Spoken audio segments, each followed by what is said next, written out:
ഞാൻ നോക്കുമ്പോൾ ഏറ്റവും കൂടുതൽ ഫാൻസിൽ ഏറ്റവും കൂടുതൽ ഞാൻ മാർക്ക് കൊടുക്കുന്നത് 100% വിജയ് ഫാൻസിന് തന്നെയായിരിക്കും. കാരണം എന്താണെന്ന് വെച്ച് കഴിഞ്ഞാൽ അവർ നമുക്ക് തിയേറ്ററുള്ളതുകൊണ്ട് ഈ ഒരു മമ്മൂട്ടി സിനിമ വരുമ്പോഴും ഒരു മോഹൻലാൽ സിനിമ ഒരു വിജയ് സിനിമ വരുമ്പോഴും ഇവൻ എന്തെല്ലാം കാര്യങ്ങൾ ചെയ്യുന്നുണ്ടെന്ന് നമുക്കറിയാം. ഇപ്പോൾ വിജയ് ഫാൻസിൻ്റെ സിനിമ വന്നാൽ ആ തിയേറ്ററിൽ നിൽക്കുന്ന സ്റ്റാഫിനെല്ലാം ഇവർ രാവിലെ മുതലുള്ള ഭക്ഷണം, ഉച്ചക്കുള്ള ഭക്ഷണം, അവർക്കുള്ള ബാറ്റാസ് എക്സ്ട്രാസ് ഒക്കെ ഇവർ കൊടുക്കുന്നുണ്ട്. സ്റ്റാഫുകളെന്നൊക്കെ പറഞ്ഞാൽ ഇപ്പോഴും അവരുടെയൊക്കെ ശമ്പളമൊന്നും വലിയ ഇതിലല്ല. ഓപ്പറേറ്റർക്കൊക്കെ പോലും 20,000 രൂപയൊക്കെ താഴെ വാങ്ങുന്ന ഓപ്പറേറ്റർമാരുണ്ട്. കാര്യം പഴയ ഓപ്പറേറ്റർമാരാണ്. അവർക്കിപ്പോൾ പണ്ട് സ്പ്രോക്കറ്റും കാർബണിലൊക്കെ ഓടിച്ചവർക്ക് വേറെ ഈ യോഫോൻ്റെ ഈ പരിപാടികളൊന്നും വന്നാലും അവർ നിന്ന് പഠിച്ചിട്ട് വേറെ ഒന്നുമില്ലല്ലോ.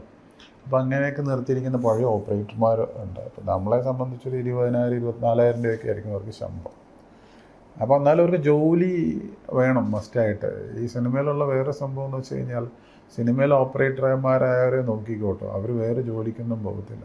അവരുടെ ഒരു ഉള്ളിൻ്റെ ഉള്ളിൽ ചിന്ത എന്ന് പറയുന്നത് ഇവരൊക്കെയെല്ലാം ഞാൻ സിനിമ ഓടിച്ചിട്ടാണ് എന്നുള്ളൊരു ചിന്ത. ഒരുപാട് പേരോട് ഞാൻ ഇൻട്രാക്ട് ചെയ്യാറുണ്ട്. അപ്പോൾ അങ്ങനെയുള്ള ആൾക്കാരൊക്കെ ഉണ്ട്. അപ്പോൾ അങ്ങനെയുള്ള ആൾക്കാരൊക്കെ ഇങ്ങനെയുള്ളവർ വരുമ്പോൾ അവരെ ഒരുപാട് സഹായിക്കുന്നുണ്ട്. പിന്നെ ഞങ്ങളുടെ അടുത്തുള്ള കുറേ ഞങ്ങളുടെ അടുത്ത് പറയാൻ പറ്റുള്ളൂ. ഞങ്ങളുടെ അടുത്തുള്ള കുറേ ഈ പാവപ്പെട്ടവരെ പ്രായമായവരൊക്കെ അവർക്കൊക്കെ ഭക്ഷണവും അതും ഇതുമൊക്കെ ഈ പടത്തിൻ്റെ റിലീസുമായിട്ട് ബന്ധപ്പെട്ടും അല്ലാണ്ടുമൊക്കെ ചെയ്യുന്നു. മമ്മൂക്ക ഫാൻസും ലാലേട്ട ഫാൻസും ഒക്കെ ചെയ്യുന്നുണ്ടല്ലോ. അതിലെനിക്ക് കുറച്ചുകൂടെ തോന്നിയിരിക്കുന്നത് ആഘോഷമാക്കുന്നതിനോടൊപ്പം അവരതനുസരിച്ച് ചാരിറ്റിയും ചെയ്യുന്നുണ്ട് ഫാൻസ് എന്ന് പറയുന്നത്. അപ്പോൾ എനിക്ക് കിട്ടിയത് പോക്കിരാജ് കൊണ്ട് കിട്ടിയത് എന്ന് വെച്ചാൽ ആ ഒരു ഫാൻസിന്, എൻ്റെ ഫാൻസിന് കിട്ടി. വിജയുടെ പടം വേലായുധം കാവലൻ ചെയ്തപ്പോൾ എനിക്ക് അവിടെ എന്നെ ഇപ്പോഴും വിളിക്കുന്ന ഒരു പേരുണ്ട്, ഫിൻസ്റ്റാർ. എനിക്ക് അവിടെ കാര്യം ഞാൻ കാവലൻ അഭിനയിക്കുമ്പോൾ വിജയ് എല്ലാ സിനിമയിലും കാവലൻ കണ്ടോ പടം? കാര്യം വിജയ് എന്നൊരു സൂപ്പർ സ്റ്റാറിനെ എല്ലാ പടത്തിലും അയാൾ അടിക്കൊണ്ട് തോറ്റിട്ടില്ല. ഫസ്റ്റ് ടൈമാണ് ഞാൻ ചെയ്ത പളനി എന്ന് പറഞ്ഞ ക്യാരക്ടറിൻ്റെ നിന്ന് അടി വാങ്ങിയിട്ടാണ് അയാൾ ഫൈനൽ ക്ലൈമാക്സിലെ അടിച്ച് താഴെയിട്ടിട്ടാണ് ഞാൻ പോരുന്നത്. എൻഡ് ഓഫ് ദ ഇതിനെ ഞാൻ ട്രെയിനിൽ കയറി വന്നിട്ട് ഞാൻ പറയും എന്നെ പേടിച്ചിട്ടാണ് കാര്യം ആ ഒരു ക്യാരക്ടറിനെ അയാൾ പേടിക്കുക. ആ ക്യാരക്ടർ ആ പടം വലിയ ഹിറ്റായിരുന്നു. ഒരു 3-4 പടം അതിനു മുമ്പ് അത്രയും വലിയ ഹിറ്റില്ല. അപ്പോൾ കാവലൻ എന്ന് പറഞ്ഞാൽ ഭയങ്കര ഹിറ്റായി. അപ്പോൾ എനിക്ക് വിജയിനെ ഞാൻ അടിച്ചു എന്ന് പറഞ്ഞിട്ട് ഭയങ്കര സെൻസിറ്റീവ് ആൾക്കാരാണല്ലോ. ഒരു ദിവസം ഞാൻ ഫ്ലൈറ്റ് ഇറങ്ങി ചെന്ന് കഴിഞ്ഞപ്പോൾ ഒരു ചേരി സ്ഥലത്ത് വെച്ചിട്ട് എന്നെ കണ്ടിട്ട് കുറച്ച് ആൾക്കാർ കയറി വെള്ളം വരുന്നവർ ഉടക്കി. അപ്പോൾ അതിലൊരു നേതാവർത്തനുണ്ടായിരുന്നു. ആകുമ്പോൾ ഇത് നമ്മൾ വിൻസ്റ്റാറടാ എന്നാന്ന് പറഞ്ഞിട്ട് ആ ഒരു ഗ്യാങ് പിന്നെ എന്നെ വിൻസ്റ്റാർ എന്ന് പറഞ്ഞിട്ട് ഇപ്പോൾ എല്ലാ പടത്തിനും വിളിക്കും. പിന്നെ ഞാൻ വേലായുധം ചെയ്തു. അപ്പോൾ വേലായുധം ചെയ്തപ്പോൾ അതെൻ്റെ ഒരു വിജയ് ടീമാണ്. അപ്പോൾ അവർ ഫുൾ സപ്പോർട്ടായി. അങ്ങനെ ഒരു ഫുൾ വലിയ ഗ്യാങ് എനിക്കിപ്പോഴും തമിഴിലുണ്ട്. അതേ സെയിം തന്നെ വിജയ് ഫാൻസിൻ്റെ ഇവിടുത്തെ പിള്ളേരും വിജയ് സാറിൻ്റെ അങ്ങനെ പറഞ്ഞിട്ട് അങ്ങനെ വലിയൊരു ഫാൻസ് ഉണ്ട്. ആ ഫാൻസ് നാളെ വലിയൊരു പ്രോഗ്രാം നടക്കാൻ പോകുന്നുണ്ട്. എൻ്റെ ഫാൻസ് സപ്പോർട്ട് നമ്മുടെ പടം സപ്പോർട്ട് ചെയ്യാൻ പോകുന്നു. ഫസ്റ്റ് ടൈം ഒരു പടം സപ്പോർട്ട് ചെയ്യാൻ പോകുന്നത് ഓൾ ജില്ലയിലെ വെച്ചിട്ട് നാളെ ഒരു വലിയ പ്രോഗ്രാം വെച്ചിട്ടുണ്ട്. Vijay support കൂടൂത്രം and Baiju എഴുപന്ന. അപ്പോൾ അത് നാളെ 14 ജില്ലയിൽ നിന്നും അവരുടെ പരിപാടി വന്നിട്ട് എറണാകുളത്ത് വെച്ചിട്ടൊരു ഇതും അവരൊരു പ്രസ് മീറ്റും വെച്ചിട്ടുണ്ട്. അവർ ഒന്നാമത് ഈ ജനനായകൻ്റെ ഇങ്ങനത്തെ പ്രശ്നവും പിന്നെ എൻഡ് ഓഫ് ദ ലാസ്റ്റ് പടമല്ലേ പുള്ളിയുടെ. അപ്പോൾ അവരെയും ഞാൻ കുറേ സപ്പോർട്ട് ചെയ്ത് കുറേ കാര്യങ്ങൾ അവരോടൊപ്പം പോയി ചെയ്തിട്ടുണ്ട്. ഈ 2 പടം ഇറങ്ങിയപ്പോൾ അവരുടെ ചാരിറ്റി പരിപാടികളൊക്കെ എല്ലാം ഞാനായിരുന്നു പോയി ഇനാഗുറേറ്റ് ചെയ്യുകയും അങ്ങനെ ചെയ്തിട്ടുണ്ട്. അപ്പോൾ അത് കം ടു നമ്മുടെ ഇതിലേക്ക് എങ്ങനെ വിജയുടെ പടം അവർ തിയേറ്ററിൽ ആഘോഷമാക്കാൻ പോകുന്നു, അതുപോലെ നമ്മുടെ സിനിമയും അവരാഘോഷമാക്കാൻ പോകും. അപ്പം ഞാൻ വിശ്വസിക്കുന്നൊരു നല്ല സമയം ഇതാണ്, നിൻ്റെ റൈറ്റ് ടൈം എന്ന് പറഞ്ഞ പോലത്തെ ഒരു സ്ഥലത്തേക്ക് വരുമ്പോൾ ഇതെല്ലാം നമ്മളിലേക്ക് ഇങ്ങോട്ട് വന്ന് ഭവിക്കും.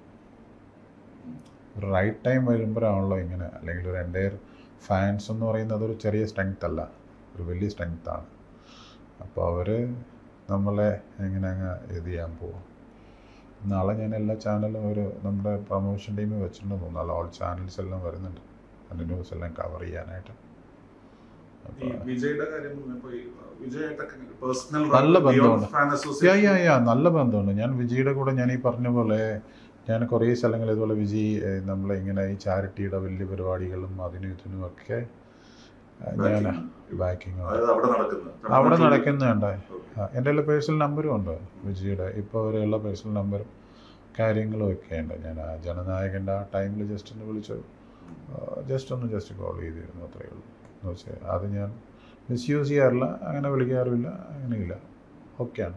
എല്ലാവരായിട്ടും നല്ല ബന്ധമുണ്ട്. ഇപ്പോൾ ഈ കൂടോത്രം നമ്മുടെ ഫസ്റ്റ് ലുക്കിൻ്റെ ഇത് മമ്മൂക്കയും ലാലേട്ടൻ്റെയും പേജിലൂടെയാണ്. ഇപ്പോൾ മഞ്ജു വാര്യർ ചെയ്തു, ഡി ക്യു എന്നോട് പറഞ്ഞു, ചേട്ടാ ഞാൻ എൻ്റെ സിനിമയല്ലാതെ നമ്മുടെ വേഫെയർ അല്ലാത്ത ഒറ്റ സിനിമയും ഞാൻ പ്രൊമോട്ട് ചെയ്യാറില്ല ചേട്ടാ, ചേട്ടനായതുകൊണ്ട് മാത്രം. അപ്പോൾ അതൊക്കെ നമ്മൾ ഇത്രയും വർഷം ഉണ്ടാക്കിയ ആ ബന്ധങ്ങളിൽ നിന്ന് കിട്ടിയ ഒരു സംഭവമാണ്. അപ്പോൾ അതൊക്കെ ഞാൻ എൻജോയ് ചെയ്യുന്നു. അതൊരു ഇന്റർവ്യൂല് ഇങ്ങനെ വായിച്ചിരുന്നു, ഈ മമ്മൂട്ടിയായിട്ട് ബിയോണ്ട് പ്രൊഫഷണൽ ഒരു ബോണ്ടിങ് അല്ലാണ്ട് പേഴ്സണൽ സർക്കിൾ. ഞാൻ മമ്മൂക്കിനെ എഴുപതിന് തിരകൻ എന്ന് പറഞ്ഞ സിനിമ ചെയ്യുന്ന സമയം മുതലുള്ള തുടങ്ങിയ ഒരു ബന്ധമാണ് അത്. ഞാൻ മമ്മൂക്കയുടെ കൂടെ ട്രാവലെല്ലാം ചെയ്യാറുണ്ട്. മമ്മൂക്കയുടെ കൂടെ ഞാൻ ദുബായ് അബുദാബിയൊക്കെ അങ്ങനെ ഇത് ചെയ്യാറുണ്ട്. പിന്നെ 1-2 ഇൻസിഡൻറ്റ്. ഞാൻ നല്ല ഫിഷൊക്കെ, ഞങ്ങളുടെ മെയിൻ പരിപാടി അതാണല്ലോ, ചെമ്മീൻകെട്ടാണ്. അത്യാവശ്യം അമ്മച്ചിയൊക്കെ നന്നായിട്ട് കുക്ക് ചെയ്യും, വൈഫും അങ്ങനെ ഒക്കെ. ഇപ്പം ഞാൻ ഫുഡെല്ലാം മമ്മൂക്കൊക്കെ ഇഷ്ടമുള്ള ടൈപ്പ് ഓഫ് ഫിഷും കാര്യങ്ങളൊക്കെ, സീ ഫുഡ് ഭയങ്കര ഇഷ്ടമാണ്. അപ്പോൾ ഞാൻ അങ്ങനെ ഫിഷിൽ തുടങ്ങിയ ബന്ധമല്ല അത്. എനിക്ക് എഴുപതിൻ്റെ തരകം മുതൽ ഞാൻ ആ സമയം മുതൽ തുടങ്ങിയ ബന്ധം. അണ്ണൻ തമ്പി എന്ന് പറഞ്ഞ സിനിമ മുതൽ ഞാൻ എൻ്റെ തിയേറ്ററിൽ റിലീസിങ് വന്ന മുതൽ മമ്മൂക്കിന് 5-6 സിനിമകളുടെ ഓപ്പണിംഗ് ഷോട്ട് ആൾക്കാരുടെ ആരവും കാര്യങ്ങളും ഞാൻ വിളിക്കും, മമ്മൂക്ക ഇപ്പം ഇറങ്ങും കേട്ടോ എന്ന് പറഞ്ഞ് ഇങ്ങനെ പുള്ളി കേട്ടുന്നേ ഫോണിലൂടെ.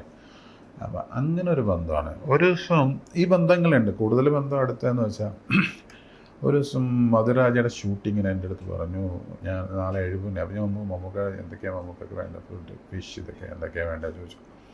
അപ്പോൾ മമ്മൂക്ക പറഞ്ഞു, എന്നെ ഫിഷ് ഞാൻ കുക്ക് ചെയ്തിട്ട് ഞാൻ അവിടെ കൊണ്ടേ ഏൽപ്പിച്ചു. അപ്പം എനിക്ക് ഡബ്ബിങ് നടക്കുന്നത്, പാരൽ മധുരാജയുടെ ഡബ്ബിങ് നടക്കുന്നത്. അപ്പോൾ ഞാൻ കൊണ്ട് ഏൽപ്പിച്ചു. അവർ പറഞ്ഞു, മമ്മൂക്കൊക്കെ നിങ്ങൾ വന്നത് കൊടുത്താലേ അത് ഇതാവുള്ളൂ കേട്ടോ, 70 ഞാൻ പറഞ്ഞു നമ്മുടെ പടം തന്നെ ഡബ്ബേ അല്ല, എത്രയും പെട്ടെന്ന് നടന്നു വന്നു. ഞാൻ അവിടെ ചോദിച്ചിട്ട് വന്നിട്ട് ഡബ്ബിങ് നിർത്തി ഇവിടെ വന്നു. ഞാൻ ഫുഡെല്ലാം അടുത്ത് അവിടെ വെച്ചു. തിരിച്ച് ഞാൻ വണ്ടിയിൽ നിന്ന് ഇറങ്ങി. കാറിൽ കയറുന്ന സമയത്ത് എൻ്റെ കാലിൽ അണലി പാമ്പ് കടിച്ചിട്ട് ഞാൻ വീട്ടിൽ എത്തിയപ്പോൾ കാലിൽ നിന്ന് ബ്ലഡ് വരുന്നുണ്ട്, സ്നേക്ക് ബിറ്റ് അതുണ്ട്. അപ്പോൾ മോള് പറഞ്ഞു, അപ്പോൾ ഇതാണ്. ഞാൻ നേരെ തന്നെ ഇങ്ങനെ ലേക്ക് ഷോറിൽ പോയി, അങ്ങനെ നേരെ ICUവിൽ പോയി. 2 ദിവസം ICUവിലൊക്കെ ആയിരുന്നു. അപ്പോൾ മധുരാജ ഷൂട്ടപ്പോൾ നടന്നിട്ടുണ്ടെങ്കിൽ ഇപ്പോൾ എല്ലാ ഷോട്ടിലും ഞങ്ങൾ 4 പേരും വേണം. പുള്ളിയെ ആ ക്യാരക്ടർ അങ്ങനെയാണല്ലോ, രാജ നടക്കുന്നിടത്ത് ഞങ്ങൾ 4 പേരാണ്. അപ്പോൾ അന്ന് നടന്നില്ല, ഒരു ദിവസം എന്നെ കണ്ടില്ല. അത് കഴിഞ്ഞിട്ട് പുള്ളി അറിയണേ ഇങ്ങനെ എന്നെ പാമ്പ് കടിച്ചു എന്നും ഇതെല്ലാം ഇത് ചെയ്തു. പക്ഷെ ഞാൻ 2 ദിവസം കഴിഞ്ഞപ്പോൾ തന്നെ ഞാൻ അവിടെ നിന്ന് ചോദിച്ചു, ഡോക്ടർമാർ പറഞ്ഞു നിങ്ങൾ സ്വന്തം ഇഷ്ടത്തിലേ പോകാൻ പോകുള്ളൂ, ഇനി ഒരു ദിവസം കൂടെ കഴിഞ്ഞാൽ എൻ്റെ ഇഞ്ചക്ഷനെല്ലാം ബാക്കിയുണ്ട്. പക്ഷെ നമ്മുടെ ഷൂട്ട് മുടങ്ങുമെന്ന് കരുതി ഞാൻ അവിടെ പോയി. മമ്മൂക്ക കുറച്ചേരം മിണ്ടാണ്ടൊക്കെ ആയിരുന്നു, എനിക്ക് ഭയങ്കര വിഷമമായിപ്പോയി. അതിനുശേഷം ഒരു ദിവസം എൻ്റെ അടുത്ത് മാമാങ്കം ചെയ്യുമ്പോൾ ചോദിച്ചു, നമുക്ക് അബുദാബി ദുബായിക്ക് പോകണം, നീ വരുന്നു എന്ന് ചോദിച്ചു. അങ്ങനെ കുറേ ഇങ്ങനെ കൊണ്ട് കിടന്ന്. അപ്പോൾ എനിക്കിപ്പോഴും ഓർമ്മ, DQ വന്നാൽ താമസിക്കുന്ന ആ സെയിം റൂമിൽ കൊണ്ടാക്കി. അങ്ങനെ പുള്ളി അങ്ങനെ ഒരു ഭയങ്കര കെയറിങ് അങ്ങനെയുണ്ട്. അതിപ്പോഴാണെങ്കിലും ഞാൻ ഈ കോവിഡിൻ്റെ ടൈം മമ്മൂക്കിനെ കാണാൻ ചെന്നു കുറച്ച് പൈസയൊക്കെ ആയിട്ട്. അപ്പോൾ എന്നെ കുറേ വഴക്ക് കിട്ടും. അപ്പോൾ കോവിഡിന് റോളില്ല, കോവിഡ് ഭയങ്കര സ്ട്രോങ് അങ്ങനെ നിൽക്കുന്ന സമയത്താണ്. എന്നോട് പറഞ്ഞു, നീ എന്തിനാ ഇങ്ങനെ നടക്കുന്നത്? എന്നിട്ട് എന്നോട് പറഞ്ഞു, നീ അല്ലാണ്ട് ഞാൻ ആര് വന്നാലും പുറത്തിറങ്ങി വരില്ല കേട്ടോ എന്ന് പറഞ്ഞു. അപ്പോൾ അങ്ങനെയുള്ള കുറേ. ഇപ്പോൾ എൻ്റെ മോളുടെ കല്യാണത്തിന് എല്ലാവരും പറഞ്ഞു ക്ലൈമാക്സാണ് ബൈജു, അത് പുള്ളിക്കാരൻ എപ്പോഴെങ്കിലും വന്നോളും, അത് ബൈജു സങ്കടപ്പെടരുത് കേട്ടോ പുള്ളി വന്നില്ലെങ്കിലും. അങ്ങനെ അപ്പോൾ എല്ലാവരും എൻ്റെ മോളുടെ കല്യാണത്തിന് മമ്മൂട്ടി വരും അപ്പോൾ ഉറപ്പായിട്ടും വരുമെന്ന് ചിന്തിക്കുമല്ലോ. അപ്പോൾ ഞാൻ പറഞ്ഞു മമ്മൂക്ക വരത്തില്ല, ക്ലൈമാക്സാണ്, മമ്മൂക്കൊക്കെ വരാൻ പറ്റത്തില്ല, പുള്ളി പോന്നു കഴിഞ്ഞാൽ നടക്കത്തില്ലല്ലോ. പക്ഷേ ഞാൻ അവിടെ സംസാരിച്ചുകൊണ്ടിരിക്കുമ്പോൾ അവിടെ മമ്മൂക്ക കറക്റ്റ് 7:30 പരിപാടിക്ക് കറക്റ്റ് വന്ന് പുള്ളി പുറത്ത് വണ്ടി ഇട്ടിട്ട് സെയിം ടൈമിൽ പുള്ളിക്കാരൻ കയറി വന്നു. ഇപ്പോൾ കൂടെ അപ്പോൾ അങ്ങനെ ഒരു ബന്ധം മമ്മൂക്കയായിട്ടുണ്ട്. അത് എന്തൊരു ബന്ധമാണ്. ഞാൻ എൻ്റെ ഇൻ്റർവ്യൂവിൽ പറഞ്ഞിട്ടുണ്ട്. പുള്ളിക്കാരൻ്റെ ഇൻ്റർവ്യൂ എന്ന് പറയുമ്പോൾ നമ്മൾ കൊടുക്കുന്ന ഇൻ്റർവ്യൂസൊക്കെ മമ്മൂട്ടി എന്ന് പറഞ്ഞ് അടിച്ചു വരുമ്പോൾ കാണാറില്ല. ഞാനൊരു ഇൻ്റർവ്യൂവിൽ പറഞ്ഞു എൻ്റെ അങ്ങേരെൻ്റെ അപ്പനാണ്, എൻ്റെ കൂട്ടുകാരനാണ്, എൻ്റെ ചേട്ടനാണ്, അവരുടെ ഒരു എല്ലാം ആണെന്ന് ഞാൻ പറഞ്ഞിട്ടുണ്ട്. അപ്പോൾ കഴിഞ്ഞ ദിവസം എൻ്റെ ഫോണുണ്ട്. കഴിഞ്ഞ ദിവസം ഒരു ഫോൺ ഞാനൊരു കാര്യം വിളിച്ചു പറഞ്ഞപ്പോൾ ഞാൻ എൻ്റെ തിയേറ്ററിൽ ഒരു വലിയൊരു സാധനം ഇട്ട് കൊടുത്തു. അപ്പോൾ പുള്ളിക്കാരനത് കണ്ടിട്ട് പുള്ളിക്ക് ഭയങ്കര ഇതായി. അപ്പോൾ അങ്ങനെ ഒരു ആത്മബന്ധമുണ്ട് എനിക്കും. അങ്ങനെ കുറേ ഇൻസിഡൻസ് ഉണ്ട്. ഞാൻ ഈ എഴുപതിൻ്റെ തിരക്കനിൽ എങ്ങനെ പുള്ളിയായിട്ടുള്ള എന്ന് പറഞ്ഞാൽ ഞാൻ പറഞ്ഞില്ലേ, മമ്മൂട്ടി ഫാൻസ് ഒന്ന് സ്കൂളിൽ പഠിക്കുന്ന പോലെ മമ്മൂട്ടി ഫാൻസാണ്. ഞാൻ എസ് എൻ കോളേജിൽ പഠിക്കുമ്പോൾ മമ്മൂട്ടീനെ കാണാനായിട്ട് ആലപ്പുഴയിലെ എക്സിബിറ്റർ അസോസിയേഷൻ അന്ന് ഫിയോക്കല്ല, അന്ന് നമ്മളൊക്കെ ഉണ്ട്. അപ്പോൾ ആലപ്പുഴയിലെ മമ്മൂട്ടീനെ ഒരു ആദരവ് കൊടുക്കാനായിട്ട് വന്നിരിക്കുക. അപ്പോൾ തിയേറ്ററിൽ നിന്നുള്ള രീതിയിൽ എനിക്കുണ്ട്. അപ്പോൾ ഞാനിപ്പോഴും ഓർമ്മ എസ് എൻ കോളേജിൽ നിന്ന് ഞാൻ ബസ്സിനെ വിളിച്ചൊന്ന് പ്രോഗ്രാം തുടങ്ങിയപ്പോൾ അവിടെ കയറാൻ പറ്റാത്ത ആൾ. ഞാൻ മതിലെല്ലാം ചാടി അവിടെ കയറി എൻ്റെ കാല് വീണ് പൊട്ടി. അങ്ങനെ വീട്ടിൽ ചെല്ലുന്ന അങ്ങനെ കാലൊക്കെ പൊട്ടിയിട്ട് ഞാൻ മമ്മൂട്ടിനെ കാണാൻ പോയിട്ട് കാലൊക്കെ പൊട്ടിയാന്ന് പറയും. അല്ല നടക്കുന്നു. അങ്ങനെ എഴുപതിൻ്റെ തിരകനിൽ ഞാനും പുള്ളിയായിട്ടുള്ള ഫസ്റ്റ് കോമ്പിനേഷൻ ഞാൻ മമ്മൂട്ടിയുടെ കൂടെ ഇരിക്കാൻ പോകും. അന്ന് എന്നോട് വിശ്വംഭര സാർ ചോദിച്ചു, നിനക്ക് ഏത് റോള് വേണം, എഴുപതിൻ്റെ തിരനാവണോ ഓപ്പോസിറ്റ് വില്ലനാണോ എന്ന് ചോദിച്ചു. അപ്പോൾ ഞാൻ വില്ലൻ ക്യാരക്ടർ തന്നെ. വിശ്വംഭര സാറായിട്ടൊക്കെ നല്ല ബന്ധമായിരുന്നു. അങ്ങനെ ഫസ്റ്റ് ഷോട്ടെന്ന് പറഞ്ഞാൽ 5 ഫൈറ്റ് ഉണ്ട്. എൻ്റെ ക്യാരക്ടർ എന്ന് പറഞ്ഞാൽ ഞങ്ങൾ 4 പേര്. നമ്രത ഫസ്റ്റ് അടി എന്ന് പറഞ്ഞു കഴിഞ്ഞാൽ മമ്മൂട്ടിയുടെ ഇവിടെ കെട്ട ഈ കാല് വെച്ച് അടിയുന്നു കാട്ടി അടിച്ച് ശരിക്കും അടി കൊണ്ടു വിളിക്കണേ. അപ്പോൾ ത്യാഗരാജ മാഷ അപ്പോൾ തന്നെ എല്ലാവരും പറഞ്ഞു കഴിഞ്ഞു, ഫസ്റ്റ് ഷോട്ട് ഫസ്റ്റ് ഇത് മാറ്റി നിർത്തും.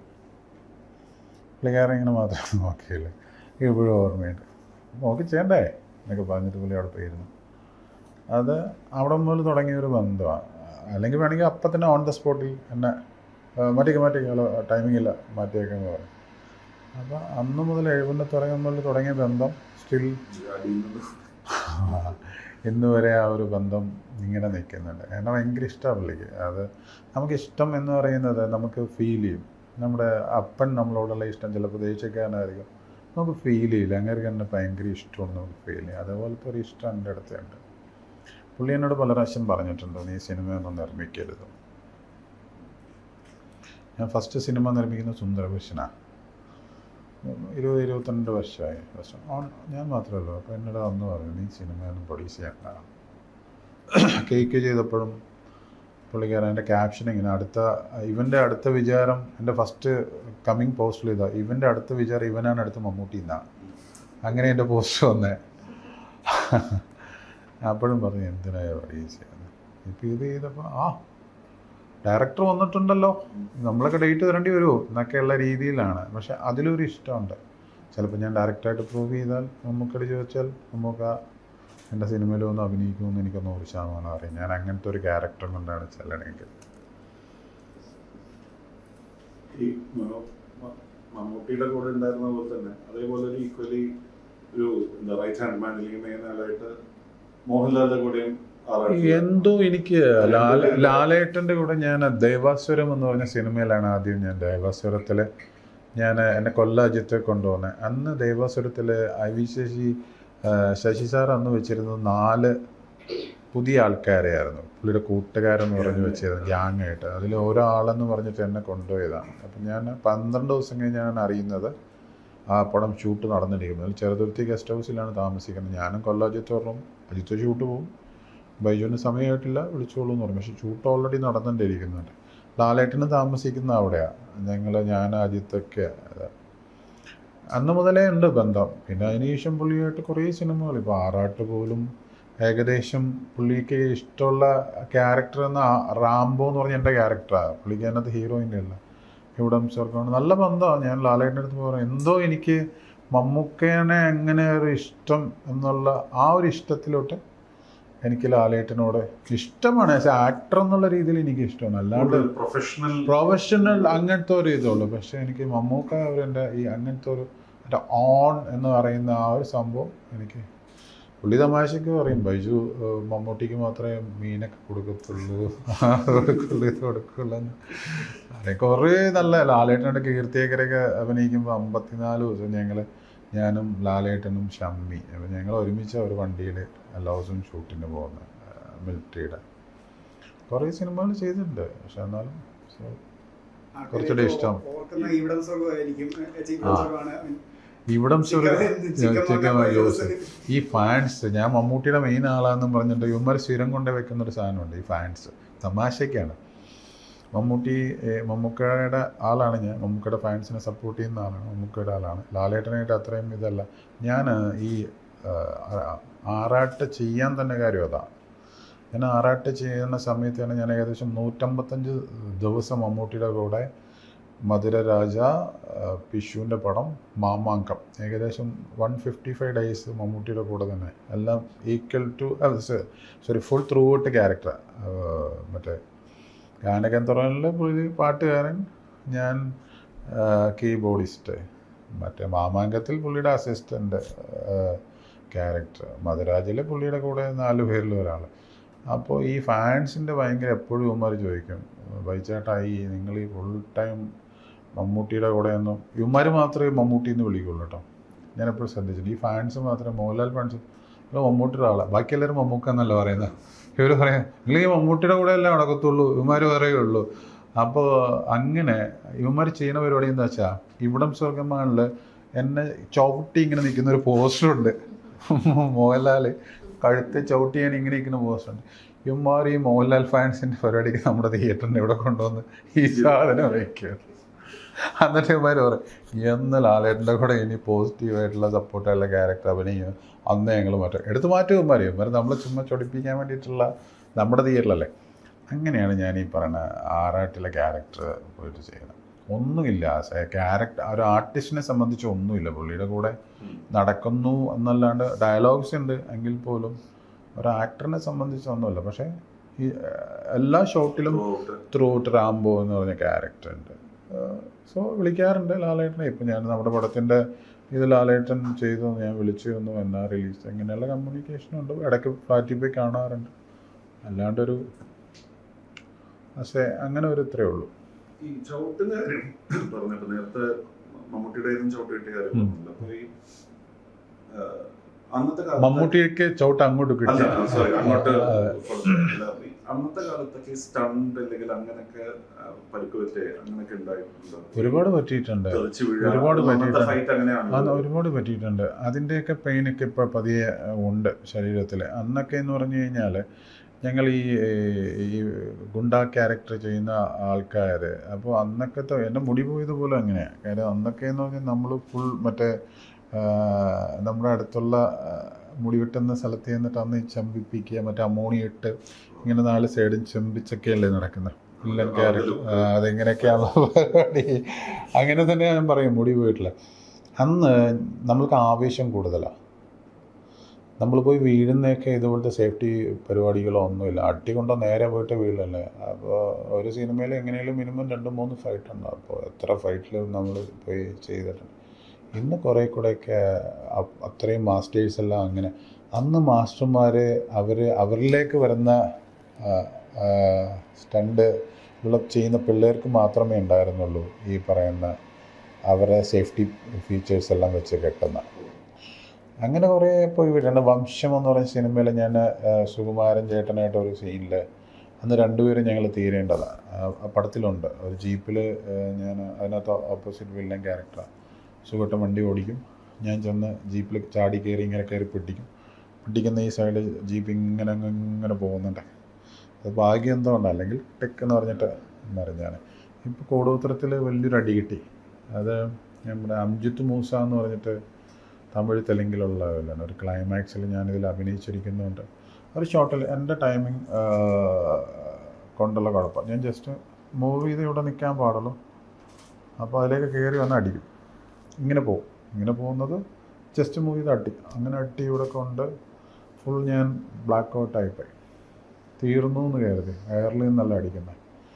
അപ്പോഴും കൂടോത്രത്തെ സംബന്ധിച്ച് കൂടോത്രത്തിന് തുടക്കം മുതൽ നമ്മൾ പിടിച്ചു കൊണ്ടുപോകുന്ന ഒരു വലിയ ശക്തിയുണ്ട്. അത് ഞാൻ വിശ്വസിക്കുന്ന എൻ്റെ ജീസസാണ്. ഒരുപാട് അനുഭവങ്ങളുണ്ട്. അല്ലെങ്കിൽ അത് അപ്പം അങ്ങനെ കുറേ സിനിമകളിൽ അങ്ങനെ പറ്റിയിട്ടുണ്ട്. ഫൈറ്റിൽ ഒരുപാട് ഫൈറ്റിൽ അഭിനയിക്കുന്നവർ പോലും ചെന്നൈയിലൊക്കെ പോയി കഴിഞ്ഞാൽ പാരലൈസ്ഡായിട്ട് കിടക്കുന്ന ഒരുപാട് ആൾക്കാരുണ്ട്. ഫൈറ്റ് എപ്പോഴും. പിന്നെ ഒരു പടം വെള്ളി നക്ഷത്രം സിനിമയിൽ ഞാൻ ഹോസ്പിറ്റലൈസ്ഡായി. അതായത് വിനീത് സാറിൻ്റെ പടം. പൃഥ്വിരാജും ഞാനും തമ്മിലുള്ള ഒരു സീക്വൻസ്. അതിൽ എന്നെ ചവിട്ടിയിട്ടൊരു പാലത്തിൻ്റെ അടിയിൽ നിന്ന് നേരെ താഴെ പോയി. അതും ടൈമിങ്, അതെൻ്റെ ടൈമിങ്ങിൻ്റെ കുഴപ്പമായിരുന്നില്ല. വന്നു പുള്ളി അടിച്ചു നേരെ. ഇപ്പോൾ ബെഡ് ഇട്ടിട്ടുണ്ട് ഇവിടെ. ഇങ്ങനെ ബെഡ് ഇവിടെ ഇട്ടിരിക്കാം. അപ്പോൾ നമ്മളിവിടുന്ന് ഫൈറ്റ് അടിച്ചാൽ ഇവിടെ വന്ന് വീഴുള്ളൂ. അപ്പോൾ ചവിട്ടണതിൻ്റെ ഫോഴ്സ് ഉണ്ട്. അപ്പോൾ ടൈക്കെല്ലാം ചെയ്യുമ്പോൾ നമ്മൾ പോയിട്ട് ഇവിടെ വന്ന് വീഴുള്ളൂ. ഫോഴ്സ് അടിച്ചു, നേരെ ബെഡിൽ നിന്ന് വിട്ട് ഇപ്പുറം പോയി. അങ്ങനെ പോയിട്ട് ഞാൻ ഈ വെൽക്കെയർ ഹോസ്പിറ്റലായിരുന്നു. അപ്പോഴൊക്കെ ഉണ്ടായത്. അപ്പോൾ അതിൻ്റെയൊക്കെ ചെറിയ പരിപാടികൾ ഇപ്പോൾ വേദനകളുടെ രൂപത്തിൽ പതിയെ തുടങ്ങിയിട്ടുണ്ട്. പക്ഷേ നമ്മൾ മൈൻഡ് ചെയ്യാറില്ല. അന്ന് ഈ മുടിയൊക്കെ ചെയ്ത പോലെ ഈ ബോഡിക്ക് വേണ്ടിയിട്ടുള്ളത്. കാരണം അന്ന് ഈ ഗുണ്ടെന്ന് പറയുമ്പോൾ എല്ലാവർക്കും സെറ്റ് ഇമേജ് ഉണ്ടല്ലോ. അതെ. അപ്പോൾ അതിന് വേണ്ടിയിട്ടൊക്കെ വർക്കൗട്ട് ചെയ്യാറുണ്ടായിരുന്നു. പിന്നെ ഞാൻ അത്യാവശ്യം കരാട്ടെ അങ്ങനെ അതെല്ലാം ഞാൻ പഠിച്ചിട്ടുണ്ടായിരുന്നു. അങ്ങനെ പഠിച്ചിട്ടുണ്ടല്ലോ. അത്യാവശ്യം ഫൈറ്റ് ചെയ്യാൻ പറ്റുന്ന പരിപാടികളെല്ലാം അന്ന് പഠിച്ചിട്ടുണ്ട്. കാര്യം അത് പഠിക്കാതെ രക്ഷയില്ല. കാര്യം അല്ലെങ്കിൽ അവർ പറയും ആ ഷോട്ടിൽ നിൽക്കാൻ പറ്റത്തില്ല, ഫൈറ്റേഴ്സിന് നിർത്തുമെന്ന് പറയും. അപ്പോൾ അതിനുള്ള എല്ലാം നിസ്സാരമല്ലല്ലോ. ഈ സിനിമയെ സംബന്ധിച്ച് ഞാനിപ്പോൾ പുതിയ പിള്ളേരോടും പറയുന്നത് ഈസി ടു, നിങ്ങൾക്കൊക്കെ കുറച്ചുകൂടെ ഈസിയാണ്. നിങ്ങൾ വന്ന കാലഘട്ടങ്ങളിൽ ചാൻസ് പോയി ചോദിച്ചു. ഇന്നിപ്പോൾ ഈസിയാണല്ലോ. ഇപ്പോൾ വന്നിട്ട് നിങ്ങളുടെ ഫിസിക്കും നിങ്ങളുടെ ഇതും കാണുമ്പോൾ ഞാൻ ഡയറക്റ്റ് ചെയ്യും. എൻ്റെ പടത്തിലൊരു ക്യാരക്ടർ അല്ലാണ്ട് ചെയ്യുമെന്ന് ചോദിച്ചു കഴിഞ്ഞാൽ നിങ്ങൾ ഓക്കെ എന്ന് പറഞ്ഞാൽ ഈസി ആയിട്ട് വന്ന് ചെയ്യും. അത് അക്സെപ്റ്റ് ചെയ്യും ഓഡിയൻസ്. പണ്ട് പറ്റുമോ? ഇല്ല. പണ്ട് നമ്മൾ ഒരു ആർട്ടിസ്റ്റ് എന്ന് പറഞ്ഞാൽ ആർട്ടിസ്റ്റിനെ തന്നെ വെച്ച് ചെയ്യത്തുള്ളൂ. ഇപ്പോൾ അതല്ല. ഇപ്പോൾ അതല്ലാത്തവരെ വരുന്നു, അവർ പ്രൂവ് ചെയ്യുന്നു, ഇത് ചെയ്യുന്നു. ഈസി ടു എൻട്രിയാണ് സിനിമയിൽ. ഈ ആക്സെപ്റ്റൻസിൻ്റെ കാര്യം പറഞ്ഞപ്പോൾ ഈ നമ്മുടെ ഈ നേരത്തെ പറഞ്ഞ കുമ്പളങ്ങി നൈറ്റ്സിൽ ആ ഒരു ചെറിയ സീക്വൻസ് ആണ് ഇപ്പോൾ അത് ഭയങ്കര ഈ ബാക്കിയുള്ള റോൾസ് ഭയങ്കര ഡിഫറെന്റ് ആയിരുന്നു. ഇമോഷണലി ഭയങ്കര ഹെവി ആയിട്ടുള്ള റോളായിരുന്നു. അത് കറക്റ്റായിട്ട് അത് ആ ഇമ്പാക്റ്റ് ഉണ്ടാക്കിയത്. അത് എങ്ങനെയാണ് ആ ഒരു റോൾ? അതെന്താ വെച്ചാൽ ഈ ഞാനത് ശ്യാം പുഷ്കർ എന്ന് പറഞ്ഞിട്ട് റൈറ്റർ കേട്ടോ. ആൾക്ക് അയാൾ ആ സിറ്റീസ് ഞാനവിടെ സൈറ്റിൽ ചെന്നപ്പോൾ അതിനകത്ത് ജസ്റ്റ് ഒരു ഇത് നമ്മളൊരു തൂവൽ പക്ഷികളാണെന്ന് മാത്രമേ ഉള്ളൂ സ്ക്രിപ്റ്റിനകത്ത് എഴുതി വെച്ചിരിക്കുന്നത്. ഫഹദ് ചെയ്യുന്ന ക്യാരക്ടർ, ചിറ്റപ്പൻ, ഈ രണ്ട് ക്യാരക്ടേഴ്സ്, പിന്നെ ബാക്കിയുള്ള സബ് ക്യാരക്ടേഴ്സ്. ഇതിനകത്ത് ഡയലോഗ് ചിറ്റപ്പൻ, നമ്മളൊരേ തൂവൽ പക്ഷികൾ, ഇത്രയും മാത്രമേ എഴുതിയിട്ടുള്ളൂ അതിനകത്ത്. എൻ്റെ അടുത്ത് പറഞ്ഞു വന്ന് ഇങ്ങനെയാണ് ചേട്ടൻ കല്യാണം കഴിഞ്ഞു, ചിറ്റപ്പൻ ഇവിടെ വന്നു, ചിറ്റപ്പൻ്റെ ഭാര്യേനെ പുറത്ത് വിട്ടിട്ട് സുഖവാനായിട്ട് ജീവിക്കണം, ഭക്ഷണമൊക്കെ തിന്ന് അങ്ങനെയൊക്കെ.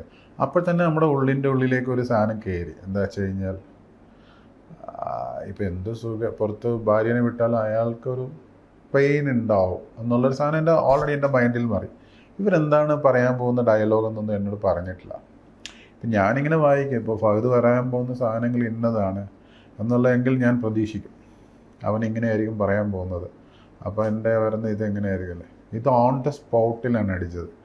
അത് ഞാൻ റിയലായിട്ട് അത് കേട്ടപ്പോൾ എനിക്ക് ഭയങ്കരമായിട്ട് ഹർട്ട് ചെയ്തു. മീൻസ് ഭയങ്കര ബുദ്ധിമുട്ടായിപ്പോയി പെട്ടെന്ന്. ഞാൻ ആദ്യം ആ ഫസ്റ്റ് ടേക്ക് തന്നെ ഓക്കെ, ഞാൻ ഓർത്ത് എന്താ അങ്ങനെ പറയണേ, അല്ല ചിറ്റപ്പാ നമ്മൾ തമ്മിൽ അങ്ങനെയല്ല മറിച്ചൊന്ന് ഭയങ്കര ഇതായിട്ടുള്ള. ഫഹദിനും ഇതുപോലത്തെ ഒരു പരിപാടി അവർ ഓൾറെഡി പറഞ്ഞിട്ടുണ്ടായിരുന്നു ഓൺ ദ സ്പോട്ടിൽ, ഫസ്റ്റ് ടേക്ക് തന്നെ. അപ്പം ഞാൻ പെട്ടെന്ന് ഇങ്ങനെ നോക്കുന്ന ഒരു പരിപാടിക്കാണ് ഈ പറഞ്ഞ സംഭവം കിട്ടിയത്. അത് പിന്നെ അവർക്ക് നമ്മൾ റോൾ ക്യാമറ ആക്ഷൻ അതിന് മുമ്പ് പറയും ബൈജു ഇതാണ് കേട്ടോ നമുക്ക് ചെയ്യണം, ഫസ്റ്റ് ടേക്ക് തന്നെ നോക്കണം. അപ്പോൾ നമ്മുടെ ഉള്ളിൽ അത് എങ്ങനെയാണ് ഇത് അത്രയും ഫ്രീഡം തോന്നും അവരെ. ചേട്ടാ അപ്പോൾ നമുക്ക് ഓക്കെ എടുക്കാം, റെഡിയല്ലേ എന്ന് പറഞ്ഞിട്ടാണ് സീൻ തുടങ്ങിയത്. അപ്പോൾ എന്നെ സംബന്ധിച്ച് എനിക്ക് ഭയങ്കര ഫ്രീ ആയിരുന്നു. ഞാൻ ആ വീട്ടിലൊരാളായിട്ടപ്പോഴേക്കും ഒരു മണിക്കൂർ കൊണ്ടേക്ക് മാറി. അപ്പോൾ എൻ്റെ അടുത്ത് ചോദിച്ചു നിങ്ങൾക്ക് ഇഷ്ടമുള്ള സാധനം എന്താ ഉണ്ടാക്കണത്? ഞാൻ പറഞ്ഞു എനിക്ക് ഇഷ്ടമുള്ള കുറച്ച് സാധനമുണ്ട്. ബീഫിൽ എന്തൊക്കെ ഉണ്ടാക്കാം? ഞാൻ പറഞ്ഞു എനിക്കിഷ്ടം ബീഫ് എന്തായാലും ആണ്. അപ്പോൾ അതെങ്ങനെ ഉണ്ടാക്കണേ? അപ്പോൾ അതിങ്ങനെ ഈ മിന്നാഗിരിയൊക്കെ ഇട്ട് ഉണ്ടാക്കണം. അങ്ങനത്തെ സാധനമൊക്കെ ഞാൻ കഴിയുന്നു. ഞാൻ ചിറ്റപ്പന് ബീഫ് എന്തായാലും എന്ന് പറഞ്ഞാൽ മറ്റേ ഇതല്ലേ എന്നൊക്കെ പറഞ്ഞ പരിപാടി ഓൾറെഡി അങ്ങനെ അങ്ങനെ ഉണ്ടാക്കി വന്ന ഒരു പരിപാടിയാണത്. അത് ഞാൻ പറഞ്ഞ പോലെ. പിന്നെ എന്നെ ഇഷ്ടം കുറേ ഉണ്ടാക്കിയ പടമാണ് ട്രാഫിക്കിലെ തൻസീർ. അൻസീർ ഫാൻസ് അസോസിയേഷൻ്റെ അതും ഇതുപോലെ തന്നെ ആ ഒരു എന്താ ഓൾറെഡി എൻ്റെ ഉള്ളിൽ മമ്മൂക്ക എന്ന് പറഞ്ഞൊരു സാധനം കിടക്കുന്നുണ്ട്. അപ്പോൾ അവരെന്താ ചെയ്യണമെന്ന് എനിക്ക് നന്നായിട്ട് അറിയാം. അപ്പോൾ ആ സാധനം ഞാൻ റിയലി ലൈഫിൽ ചെയ്തു എന്നുള്ളതാണ്. അപ്പോൾ അവർക്ക് ഭയങ്കരമായിട്ട് ഇഷ്ടപ്പെട്ടു. ഞാൻ റഹ്മാനും കൂടെ ട്രിവാൻഡ്രത്ത് ഈ പടം കാണാനായിട്ട് കണ്ടിരിക്കുമ്പോൾ റഹ്മാൻ്റെ 2 ഫ്രണ്ട്സ് വന്നിട്ടുണ്ടായിരുന്നു. ഈ പടം കണ്ടു കഴിഞ്ഞിട്ട് ഭയങ്കര കൈയടിയും ഭയങ്കര ഇതൊക്കെയാണ്. റഹ്മാനേക്കാൾ കൂടുതൽ അപ്പോൾ ആ കണ്ടിറങ്ങുന്നവരെനിക്ക് ഭയങ്കര ഇതിലാണ്. അപ്പോൾ അന്ന് റഹ്മാനോട് ഇത് പറഞ്ഞു, നിങ്ങൾക്ക് ഈ റോള് ചൂസ് ചെയ്താൽ പോരായിരുന്നു, ഒരു സീൻ ചെയ്ത പോലെ കൈയടി മേടിച്ചിട്ട് പോയി കണ്ടില്ലേ എന്ന് ചോദിച്ചത്. അങ്ങനെ വന്നുപെടുന്ന ക്യാരക്ടേഴ്സാണ് അതെല്ലാം.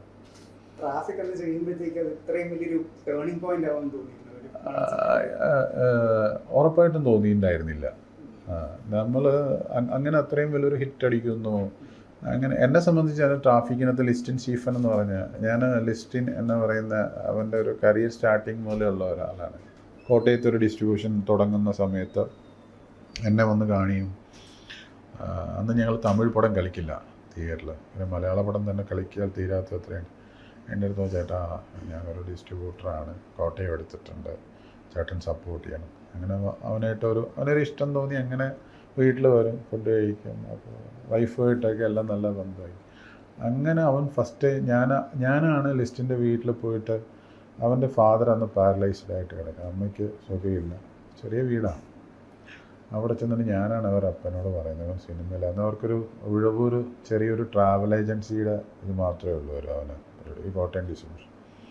അങ്ങനെ കണ്ട ഞാൻ ഫസ്റ്റ് ഷാജി അസീസും പിന്നെ ഒരു പടത്തിന് ഞാനാണ് ഫസ്റ്റ് അപ്പൻ്റെ നിന്ന് ചെക്ക് വാങ്ങിയിട്ട് ഇവൻ്റെ മുമ്പിൽ വെച്ചിട്ട് ഷാജിക്കും നജീം കോയ റൈറ്റർ നജീം തന്നെ പടം ചെയ്തു. ആ പടം വരുന്നു ലാഫിംഗ് വില്ല എന്ന് പറഞ്ഞ പടമാണ് ഇവൻ ആദ്യം ചെയ്യാനിരുന്നത് വെച്ചാൽ. പിന്നെ അതിന് ശേഷം ഞാൻ സിനിമയിലുള്ള ഓരോരുത്തരുടെ ടേക്ക് ഓഫ് ഞാൻ കണ്ടിട്ടുള്ളതാണ് എൻ്റെ കരിയറിൽ. എൻ്റെ പടത്തിന് അസിസ്റ്റൻറ്റ് ഡയറക്ടറായിരുന്നു, ഞാൻ പ്രൊഡ്യൂസ് ചെയ്ത പടത്തിലായിരുന്നു അൻവർ റഷീദ് അസിസ്റ്റൻറ്റ് ഡയറക്ടറായിരുന്നു. അപ്പോൾ ഞാൻ ഓരോരുത്തരുടെ ടേക്ക് ഓഫ് ഞാൻ കണ്ട്, നമ്മളിങ്ങനെ പോകണമെങ്കിലും ഓരോരുത്തരിങ്ങനെ പോകുമ്പോൾ നമ്മൾ കണ്ട് നമ്മൾ അതിൽ സന്തോഷിക്കുന്ന ആളാണ്.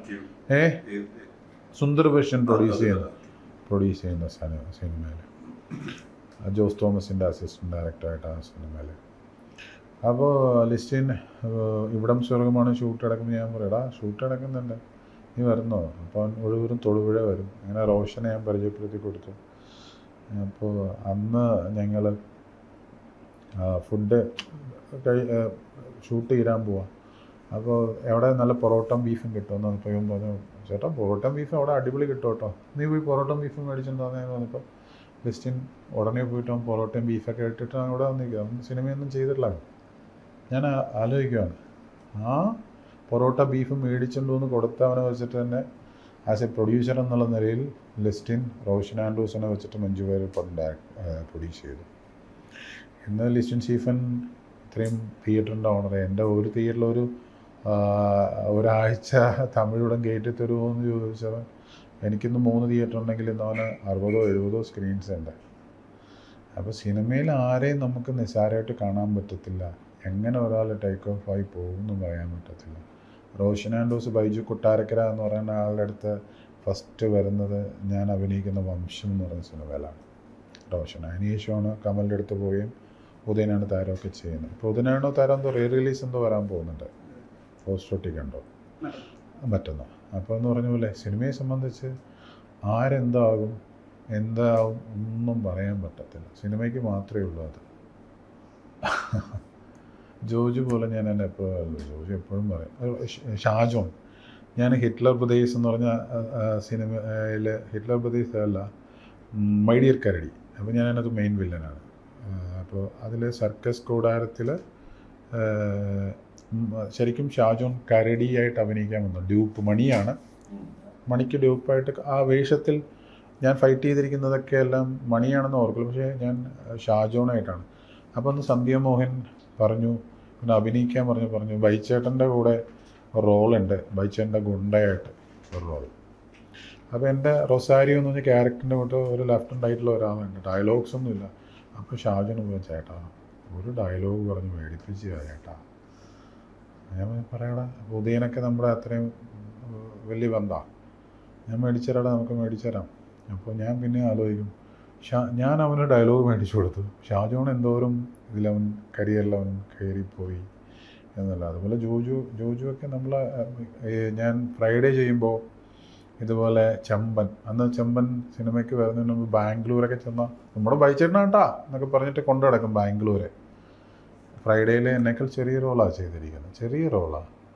പക്ഷേ ചെമ്പനുമൊക്കെ എല്ലാവരും ഇങ്ങനെ കയറി പോകുമ്പോൾ നമ്മളിപ്പോൾ ഇങ്ങനെ ഉണ്ട്, ഇവിടെ ഉണ്ട് എപ്പോഴും പറയും. പക്ഷേ എന്താ വെച്ചാൽ ഞാൻ അതിലെനിക്ക് പരിഭവമോ ഒരിതോ ഒന്നുമില്ല. ഞാനപ്പോൾ ഓക്കെ ഹാപ്പിയാണ്. പക്ഷേ നമ്മളിങ്ങനെ സ്റ്റഡിയായിട്ട് പോകുന്നുണ്ടല്ലോ. ഒരു വർഷം പോലും ഒരു സിനിമയില്ലാത്ത ഈ 36 വർഷത്തിൽ ഒരു വർഷം പോലും സിനിമയില്ലാത്ത വർഷമില്ല. ഇന്ന് പല വലിയ നടന്മാർ പോലും സിനിമയില്ലാണ്ട് ഫ്രസ്ട്രേഷൻ അടിച്ച് ഭയങ്കര പ്രശ്നമായിട്ട് ഇരിക്കുന്ന ഒരുപാട് നടന്മാരെ എനിക്കറിയാം. ഞാൻ പടം പ്രൊഡ്യൂസ് ചെയ്യുമ്പോൾ ഇവന്മാരൊക്കെ വിളിക്കുമല്ലോ, അപ്പോൾ അതുകൊണ്ട് അറിയാം. അപ്പോൾ അന്ന് സിനിമയിൽ ഇതുപോലെയാണ്. സിനിമയിൽ കാശുള്ളവനോ കാശില്ലാത്തവനോ അല്ലെങ്കിൽ വലിയ പ്രഭുവിൻ്റെ മോനോ ഒന്നുമല്ലാത്ത ഒരു സാധനമുണ്ട്. അത് വേറെ സാധനമാണ്. അതിലേക്കൊരു ടൈം വന്നാൽ കൊണ്ടുപോവുകയും ചെയ്യും. പിന്നെ ഒരു ടേക്ക് ഓഫ് വന്നു കഴിഞ്ഞാൽ നമ്മൾ ചെയ്യേണ്ട കുറേ കാര്യങ്ങളുണ്ട്. ഞാനിപ്പോൾ എനിക്ക് അങ്ങനെ ഒരു സീറ്റ് കിട്ടുകയാണെങ്കിൽ ആസ് ഒരു ഹീറോനെ പോലെ ബൈജു എഴുപന്ന ഓഡിയൻസിൻ്റെ മുമ്പിൽ അക്സെപ്റ്റ് ചെയ്യുന്ന ഒരു ഇഷ്ടനായകനാവുകയാണെങ്കിൽ ഞാൻ ചെയ്യേണ്ട കുറേ കാര്യങ്ങൾ ഞാൻ പ്രീ പ്ലാൻഡ് ആണ്. എനിക്ക് അങ്ങനെ ഒരു പൊസിഷൻ കിട്ടിയാൽ ഞാൻ എന്തൊക്കെ ചെയ്യാൻ പറ്റും എന്നുള്ളത് ഞാൻ വെൽ പ്ലാൻഡ് ആണ്. 13-ാം തീയതി മുതൽ ഞാൻ എന്തൊക്കെയാണ് ചെയ്യണമെന്നുള്ളത് ഞാൻ വെൽ പ്ലാൻഡ് ആണ്. നമ്മൾ ഒരു ഭയങ്കര ഇമ്പോർട്ടൻ്റ് ഉള്ള കാര്യമാണ് ഒരാളെ ഒരു ഇഷ്ടനായകനാക്കുക എന്ന് പറയുമ്പോൾ. നിങ്ങളുടെ മനസ്സിൽ തന്നെ ഇഷ്ടനായകനാക്കണമെന്നുണ്ടെങ്കിൽ നിങ്ങൾക്ക് ഇഷ്ടമില്ലാത്ത ഒരു കാര്യം ഞാൻ ചെയ്യാൻ പാടില്ല. ഒരാളുടെ കാര്യം പറയുന്നത് ഇഷ്ടം, അതിനകത്ത് കുറേ ഉണ്ട് കേട്ടോ. ഞാനൊരു വിവാദമാകാനുള്ള പരിപാടികളല്ല. ഞാൻ പറയും രാഷ്ട്രീയം പോലും പരസ്യമായിട്ട് പറയാൻ പാടില്ല. ഇമ്പോർട്ടൻ്റ് മാറ്ററാണ്. എനിക്ക് രാഷ്ട്രീയമുണ്ട്. നമ്മൾ പോയിട്ട് വോട്ട് കുത്തുന്ന ഇതൊന്നും കാണിച്ചിട്ടല്ല. എനിക്ക് ആർക്ക് വേണമെങ്കിലും കുത്താം. CPM കുത്താം, കോൺഗ്രസിന് കുത്താം, BJPക്ക് കുത്താം. അത് എനിക്ക് മാത്രമാണ്. അത് ഇഷ്ടനായകനായതുകൊണ്ടാണ് പറയുന്നത്. ഇഷ്ടനായകനായതുകൊണ്ടാണല്ലോ അങ്ങനെ ഒരു പോസ്റ്റിൽ എത്തിയത്. നിങ്ങൾക്ക് ഇഷ്ടപ്പെട്ടില്ലെങ്കിൽ ഞാൻ അവിടെ എത്തത്തില്ല. എനിക്ക് 1 കോടി വാങ്ങാൻ പറ്റത്തില്ല, അല്ലെങ്കിൽ 1 ലക്ഷം വാങ്ങാൻ പറ്റത്തില്ല. നിങ്ങൾ പറയും എല്ലാവരും, നിങ്ങളെന്ന് പറഞ്ഞാൽ ഒരാളല്ല, ഒരാൾ ഈ പറയുന്ന 100 പേരല്ല 1000 പേര്, ഈ 1000 പേര് ചിന്തിച്ചാൽ ഇപ്പോൾ ആരുന്നാളെ നായകനും ആകത്തില്ല, തള്ളി ദൂരെ കളയും. അപ്പോൾ അവർക്ക് എന്താവണം എന്നുള്ള പല കാര്യങ്ങളുണ്ട്.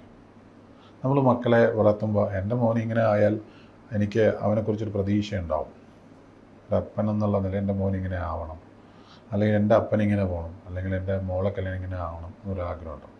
ആ ആഗ്രഹം പൂർത്തീകരിക്കുന്ന പല കാര്യങ്ങളും നമുക്ക് ചെയ്യാൻ പറ്റണം. അങ്ങനെ ചെയ്യാനുള്ള പല കാര്യങ്ങൾ എൻ്റെ മൈൻഡിലുണ്ട്. ഞാനത് 100% ഞാൻ ചെയ്യും. അത് ഞാൻ പ്ലാൻ ചെയ്ത് വെച്ചിരിക്കുക. അതെന്തൊക്കെയാണെന്നുള്ള ഞാൻ പറയില്ല.